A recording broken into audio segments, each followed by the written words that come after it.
நீ தானே அன்றைக்கி இந்த பவுடர் போட்டாங்கன்னு சொன்னாங்க. ப்ளீச்சிங் பவுடர் ரேட்டு என்ன தெரியுமா? ப்ளீச்சிங் பவுடர் கிட்டத்தட்ட 13 ரூபா 10 ரூபா. மைதா மாவு என்ன ரேட் தெரியுமா?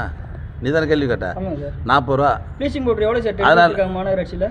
எது ப்ளீச்சிங் பவுடர் எவ்வளோ சார் டென்ட் விட்டுருக்காங்க? எந்தெந்த ஊருக்கு எவ்வளோ தேவையோ அந்த அளவுக்கு விட்டுருக்காங்க. 15 ரூபாய்க்கு ஏன் சார் 55 ரூபாய்க்கு அப்புறம் டென்ட் விட்டுருக்காங்க? எங்கே அப்படிலாம் ஒன்றும் இல்லையா? 55 ரூபாய் தான் சார் டென்ட். அப்படிலாம் ஒன்றும் இல்லை. அது கமிஷனர் பதில் சார். சொல்லுவார். இப்போ ஒருத்தர் இறந்ததுக்கு அப்புறம் தான் அந்த காமராஜபுரத்தை வந்து இப்போ பயங்கரமாக வந்து சுத்தம் படுத்துற அந்த மாதிரி பண்ணுறாங்க. ஏன் அதுக்கு முன்னாடியே அந்த பகுதியை வந்து ஒரு தூய்மைப்படுத்த பணி வந்து மாநகராட்சி ஈடுபடலாம்னு சொல்லி அந்த அது மாதிரிலாம் இல்லை. ரெகுலராக பண்ணிட்டு இருக்கேன். அந்த ஊரில் ஜனங்களுக்கு வந்து அந்த அக்கறை கொண்டுங்க. இப்போ போய் பார்த்தீங்களா அந்த தெருவில் இருக்கிற டப்பாக்கு பலம் போட்டு வச்சுருக்கிறான். நீங்க போய் பார்த்த இடத்துலயே கழிவுநீர் ஓடையெல்லாம் வந்து தூர் வராம அப்படியே இருக்கிறது நீங்களே சொல்லியிருக்கீங்க.